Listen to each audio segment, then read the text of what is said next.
பிரைசலாட். கர்த்தரும் இரட்சகருமாகிய இயேசு கிறிஸ்துவின் இனிதான நாமத்தில் வாழ்த்துகிறேன். கர்த்தர் உங்களை ஆசீர்வதிப்பாராக. இந்த இனிய நாளை காண செய்த தேவாதி தேவனுக்கு ஸ்தோத்திரம் உண்டாவதாக. இந்த நாளில் நல்ல கிருபைகளை கர்த்தர் தந்து ஆசீர்வதித்து வழி நடத்துவாராக. அப்போஸ்தல நடபடிகள் 17வது அதிகாரம் 11வது வசனம். அந்த பட்டணத்தார் மனோவாஞ்சையாய் வசனத்தை ஏற்றுக்கொண்டு காரியங்கள் எப்படி இருக்கிறதா என்று தினந்தோறும் வேத வாக்கியங்களை ஆராய்ந்து பார்த்ததினால் தெசலோனிக்கேயில் உள்ளவர்களை பார்க்கிலும் நற்குணசாலிகளாய் இருந்தார்கள். கர்த்தருடைய பரிசுத்த நாமத்திற்கு மகிமை உண்டாவதாக.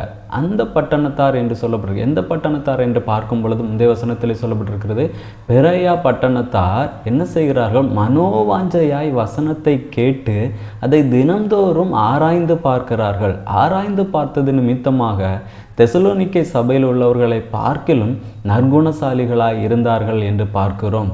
நாம் நம்முடைய வாழ்க்கையிலே கர்த்தர் நம்மோடு கூட பேசக்கூடிய வார்த்தைகளை நாம் ஆராய்ந்து பார்க்க வேண்டும். அந்த வசனங்களை மனோவாஞ்சையாய் ஏற்றுக்கொண்டு அந்த வார்த்தைகளை தியானிக்க வேண்டும். அதை ஆராய்ந்து பார்க்க வேண்டும்.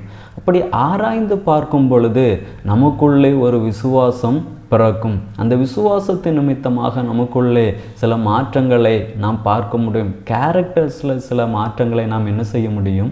பார்க்க முடியும். இங்கே சொல்லப்பட்டிருக்கிறது தினந்தோறும் என்று. நம்ம டெய்லி பைபிள் வாசிக்கிறோம். அந்த நம்ம வாசித்துவிட்டு அப்படியே கடந்து போகிறவர்களாக அல்ல, அதை நாம் தியானிக்க வேண்டும். கர்த்தர் நம்மோடு கூட பேசக்கூடிய வார்த்தைகள், வேதாகத்தின் மூலமாக நம்மோடு கூட பேசக்கூடிய வார்த்தைகளை நாம் ஆராய்ந்து பார்க்கும் பொழுது அதன் மூலமாக நமக்குள்ளே விசுவாசம் நிச்சயமாக பிறக்கும். அது நிமித்தமாக நம்முடைய வாழ்க்கை ஆசீர்வதிக்கப்படும்.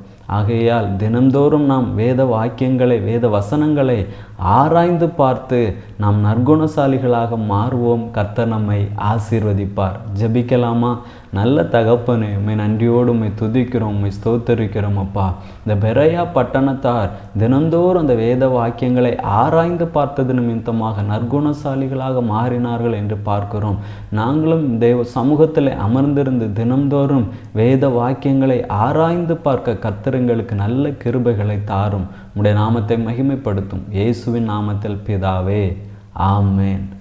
God bless you.